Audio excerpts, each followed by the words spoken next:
Damos la bienvenida al sociólogo Daniel Pontón. Él es docente de la Escuela de Seguridad del IAEN, Instituto de Altos Estudios Nacionales. Sociólogo Pontón, el tema de la seguridad es el de mayor preocupación de todos los ecuatorianos, según las últimas encuestas que se han dado. Quisiéramos conocer su punto de vista sobre cómo marcha esta situación. Hay un hecho relevante que acaba de darse, la renuncia de Paco Moncayo, un hombre sin duda de prestigio, de imagen, que entró como consejero del gobierno de Guillermo Lasso en materia de seguridad. No estuvo más allá de 2 meses. Habló en su salida de algunos logros que había tenido, entre ellos argumentaba de que había ya un mejor control en las cárceles, pero en materia de seguridad en el país reconoció que el tema no ha podido ser controlado y que iba en ascenso. Quisiera iniciar este diálogo con usted preguntándole cifras, indicadores que no dejan de ser un referente importante, pues Paco Moncayo, más allá de que le solicitamos muy concretamente en más de una ocasión que nos comparta cifras sobre el seguimiento cercano que debería estar haciendo el gobierno, dada la situación que raya con el descontrol, evitó hacerlo. ¿Qué es lo que usted tiene como información, como datos, como índices, como indicadores con respecto a la seguridad? A ver, más allá del tema político que puedes significar hablar de cifras, uno tiene que hablar con los números, ¿no? Y genera cierta polémica porque la cifra es escandalosa. O sea, este año, hasta la semana anterior, el miércoles, se cerró con 3.147 homicidios, ¿ya? No se completaban ni los 15 días del mes de junio, o sea que no completamos la mitad del año, y eso significa que posiblemente cerremos el mes con más de 3.300 homicidios, 3.200 y pico, ¿no? Posiblemente se llegue a completar el mes con más de 18 homicidios por cada 100.000 habitantes. Para que tenga una referencia, en el año 2021, un año que también ya empezó a crecer, se llegó a 14, se tuvo 2.400 y pico homicidios. Este año llegaríamos a prácticamente ser de 600, 700 homicidios más que el año 2021 sin haber, Claro. Y el ¿no?, llegado 2022 fueron 25 por cada 100.000 habitantes. En el casi 26. 2023, ¿cómo se proyectaría? La proyección que se establece es tan simple, ¿no? No completamos a fin de mes, si sea 18, podríamos tranquilamente cerrar en 35 o 36 homicidios por cada 100.000 habitantes. En un escenario muy próximo, ¿no?, muy real, y quién sabe si esto sí empieza a crecer en vista de que va a ser un gobierno saliente y bueno, va a ser que el crimen aproveche esas situaciones, ¿no?, de debilidad, de despiste institucional, podría ser peor. Tal vez podría ser mejor, también Quillita, ¿no? Pero en todo caso es escandalosa la cifra, ¿no? La Entonces, cifra nos dice que Ecuador es cada vez, cada día, cada mes más peligroso, pero esta cifra también nos sirve como referente para comparaciones con Colombia, con Perú, con el entorno internacional. ¿Cómo se encuentra Ecuador? bueno, el año pasado casi igualamos el récord de Colombia, inédito. Colombia cerró con 26, Ecuador con 25.7, casi 26. México menor que Ecuador con 24. Si Colombia se mantiene en estos promedios del año pasado y Ecuador se proyecta como se viene proyectando, pues superaríamos a la realidad colombiana de una forma abrupta, igual a México, lo cual ya Ecuador entraría dentro de los países más peligrosos de la región, por supuesto. ¿Sí? Como país, no hablemos como territorio, porque obviamente la cifra del año pasado en Esmeraldas de más de 80 homicidios por cada habitantes es escandaloso. Eso la pone en los 5 lugares más peligrosos del mundo, y ni hablar de Guayaquil, como ciudad grande, ¿no? Por lo que es Claro, a Guayaquil. Guayaquil, un importantísimo diario norteamericano, lo puso como la ciudad más peligrosa del mundo. Exacto. Bueno, no sé si sea la más peligrosa en función de cifras, pero está dentro de las 10. Y quién quita que este año, como viene creciendo, se ubique dentro de las 5, quién sabe, entre las primeras, ¿no? Ahora, eh, ¿qué correlación tiene esto con la efectividad o la inefectividad con la que se está gobernando al país?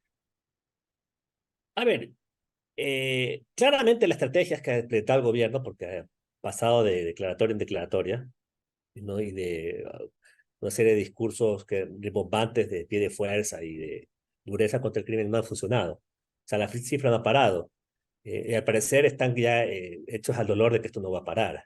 ¿Por qué? Porque lo único que buscan es mitigar y dar ciertas comunicacionalmente ciertas respuestas parciales. Por ejemplo, el éxito que el gobierno ha dicho que hay en Esmeraldas. Lo que pasó en Esmeraldas es que, claro, hay todo un contingente militar policial, una tarea conjunta, ¿no? Para mitigar, después del atentado, esta masacre que hubo en Esmeraldas que decretó el estado de emergencia, una opción mucho más preponderante del estado del control. Eso obviamente todo el mundo sabe que es estacional, porque el crimen también se camufla en función de las situaciones de cómo le vienen dadas. Pero no quiere decir bajo ningún punto de vista que lo que Esmeraldas ya haya un cambio radical en la realidad esmeraldeña y posiblemente vuelva después a ser igual, o quién sabe, con mayor fuerza, ¿no? Porque ahorita hay que ver que se está cocinando a nivel de Lampa en estas provincias. Lo del oro, por ejemplo, es escandaloso. No es de gratis que tengamos los videos que hemos visto en los últimos días sobre lo que está pasando en el oro. Me preocupa mucho la realidad de lo que está pasando en el oro. Algo le escuché al general Bravo, el secretario de Seguridad Pública, decir que es parte del efecto globo. Yo no sé si es un efecto globo, pero claramente es una provincia que venía en alza y otra vez sigue en alza y cada vez mucho más, de forma más peligrosa, ¿no? Por ejemplo, de lo que va el oro tiene ya 270 homicidios de lo que va del año, ¿no? Y una tendencia de más de 50 homicidios diarios, perdón, mensuales, ¿no? En junio tenía los 21, si multiplicados por 2, porque estamos hablando a mitad de junio, posiblemente llegamos a tener el promedio mensual que se está teniendo, ¿no? Entonces me parece que es muy decidor. Lo que pasa en Guayaquil no se ha revertido en absoluto, y es más, es creciente. Entonces, al parecer, yo creo que es una demostración, en cuenta que la estrategia no funciona, y hay un problema fundamental, que el gobierno no enfrenta el toro por los cuernos, no toma el toro por los cuernos, es darle una política específica a la violencia. Y claro, la camufla es una gran estrategia de seguridad que debe llamarse así, pero aquí necesitamos son políticas orientadas a un problema, que es reducción de violencia. Y ese factor estructuralmente tiene mucho que ver con el accionar de la justicia, ¿no? Yo creo que el general Bocayo lo ha dicho, pero para eso se necesitan acciones concretas, capacidades, porque es una política de Estado, ojo, porque no se trata de reunirse y decir, rasgarse las vestiduras ahí cada uno, sino en ver cómo transforma esa realidad, ¿no? Por ejemplo, acciones específicas frente a la protección del trabajo de los jueces, en la contabilidad de cómo la justicia está rindiendo para juzgar 20 casos. Hay que invertir en investigación criminal, fundamental. No se ha hecho absolutamente nada. Las inversiones de la policía son limitadas y peor aún, orientadas a problemas. En este caso no se ve nada de ello. No sé si hay un buen diagnóstico, ¿no? Por lo tanto, yo creo que estamos navegando en un mar de incertidumbres y de improvisaciones. Yo le he escuchado también al mismo general Bravo diciendo que la política debe continuarse. Yo diría eso resulta bastante insultante. ¿Sí? ¿Por qué? Porque una política que no ha funcionado, ¿cómo usted la puede hacer continuar? Más allá de que diga que es una política de Estado, pero es una política de Estado que no tiene ningún tipo de orientación, más allá del discurso.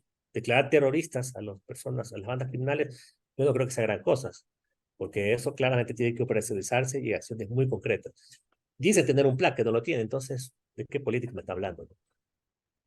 ¿Qué pasa en un país cuando la criminalidad, el crimen, supera al Estado? Lo hemos visto, perdón, en algunos países, en El Salvador de los años 90, de inicios del año 2000, en Perú, en época en que había terrorismo y también delincuencia con sendero luminoso. ¿Qué es lo que sucede cuando el Estado es incapaz de ser controlado?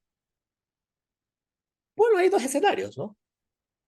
El primer escenario es que surja una especie de estado paralelo, ¿no? O como le dice mucho, a mí no me gusta ese término, narcoestado, no creo que sea un narcoestado, que son ciertas realidades, pero que claramente pone la cuestión muy cuesta arriba para que prevalezca el Estado el derecho, el Estado de Derecho, el desarrollo social, la paz y la ciudadanía, ¿no? O sea, y lo que usted tiene, cuando prevalece el crimen frente al Estado de Derecho, lo que usted tiene es un estado de gobernabilidad, un estado criminal. Prevalece el interés del más fuerte, ¿no? Las lógicas mafiosas, ¿no? Prevalece la violencia como mecanismo de resolución de conflictos, ¿no? Se abundan los problemas de brechas sociales, la inequidad, la pobreza, la falta de desarrollo, la inversión en ciertos territorios. Esos son efectos directos. O la otra alternativa es que aparezcan fenómenos sociales abortos, pero que le diga ser tan duro como el de Bukele, porque para mí el de Bukele es un aborto producto de ello.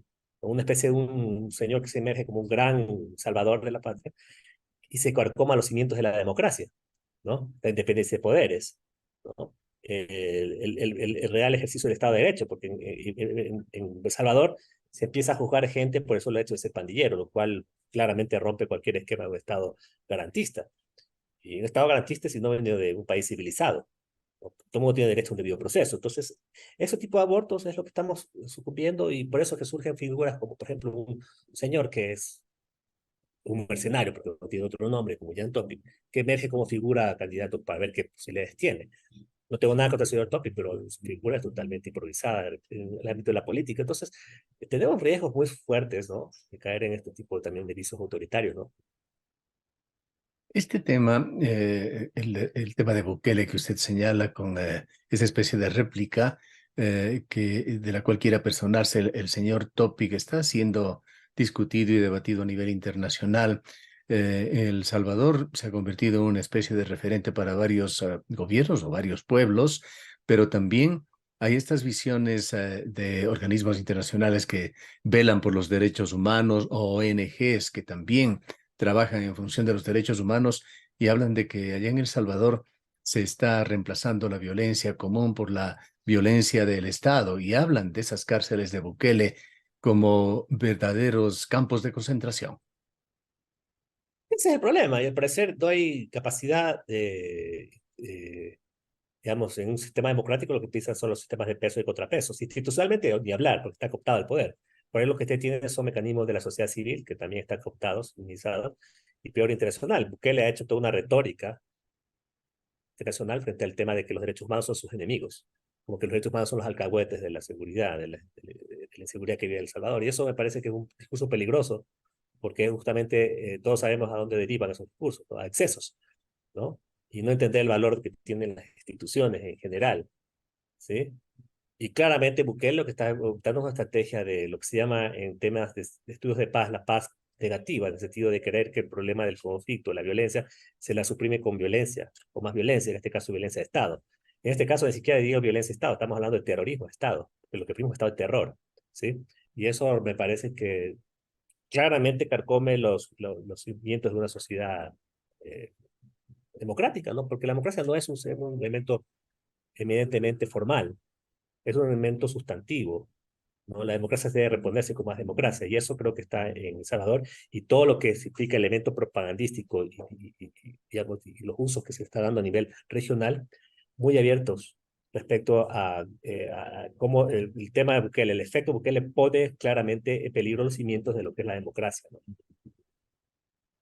¿Y qué es lo que ha sumado para que no varíe esa posición de Ecuador, posición tristemente célebre, de continuar siendo el primer proveedor de cocaína para Europa? Bueno, es que es otro tema. El tema de las drogas es otro tema. O sea, el tema, yo creo que Ecuador, el tema del narcotráfico, justamente acabo de hacer una investigación sobre ello. Ecuador es un epicentro del narcotráfico mundial, pero ha habido errores de la política local, del Estado, y esos son errores que se pagan caro, y eso no es un problema solo de este gobierno, ¿ya?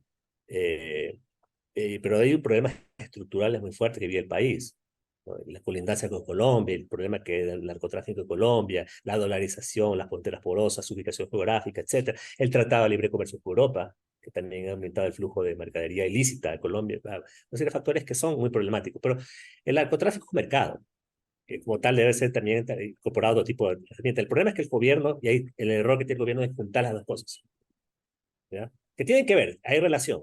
Exacto, yo no digo que no, y no digo que no es importante atacar el mercado, pero juntar las dos cosas en una sola estrategia me parece que es totalmente eh, un contrasentido, porque el narcotráfico es una variable de control bastante engañosa. Ejemplo, si usted incauta más, en teoría debería bajar la violencia, pero el gobierno dice aumentó la violencia por lo que estoy incautando más, por lo tanto es una buena política. Ergo, es un disparate desde el punto de vista del resultado, ¿no? y el diagnóstico, pero del diagnóstico y obviamente el resultado. Lo que pasa desde el punto de vista tecnológico, hay un mayor aprovechamiento de la tecnología por parte de la delincuencia con respecto al Estado, y por allí está ese otro desfase que ha sucedido en los puertos ecuatorianos. Se ha hablado tanto, se han dado plazos que nunca se han cumplido sobre la instalación de escáneres en los puertos ecuatorianos para controlar precisamente el tráfico de droga. Es que yo creo que ese es el problema, pero yo no fue solo un problema de este gobierno, es un problema en general. Correa se demoró más de 8 años en instalar radares, nadie explica por qué, cómo era Correa. Tampoco puso solución al tema de los escáneres, a pesar de que se cortó con la cooperación, y no creo que sea un tema mayormente complicado comprar escáneres para un Estado. Presupuestariamente no significa mucho. Y el gobierno de Lenin igual, el gobierno de Lazo igual. El problema del gobierno es que se llenó de un discurso rebombante frente al tema de la seguridad, como Lazo. Implicó toda una estrategia cuando se posicionó contra las drogas y bla, bla, bla, ¿no? Y no ha pasado absolutamente nada. Entonces demuestra claramente una incapacidad. O quién sabe, ya hay intereses de otro tipo, ¿no? Que no puedo yo entrar a debatir, ¿no? ¿Cómo ve usted el reto que en esta materia tiene el próximo gobierno? Enorme, enorme, porque yo creo que hay que cambiar todo. Primero hay que cambiar el enfoque.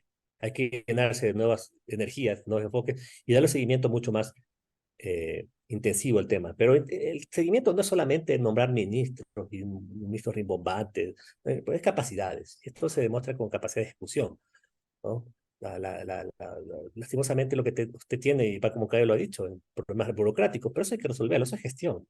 Que no se resuelve de la noche a la mañana, obviamente, pero hay que hacerlo, ¿no?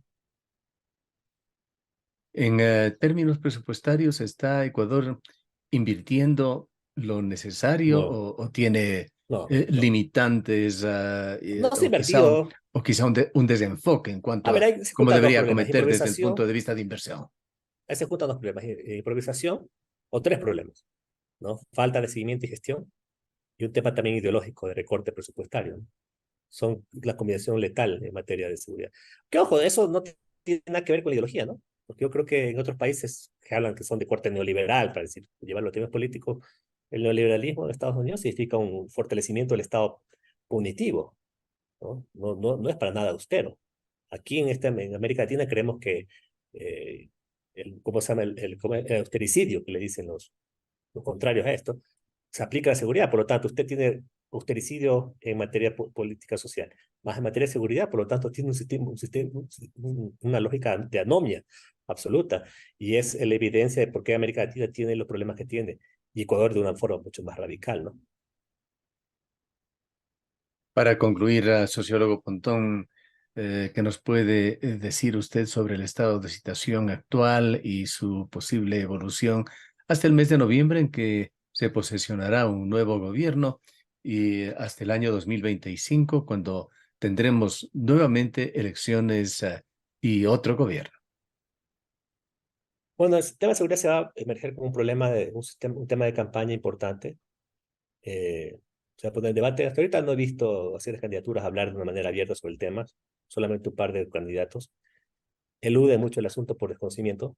Tal vez no lo pongan en el centro de su campaña, tal vez en el correísmo no lo pongan, pero me parece que es un tema que es necesario que se refuerce el discurso sobre ello.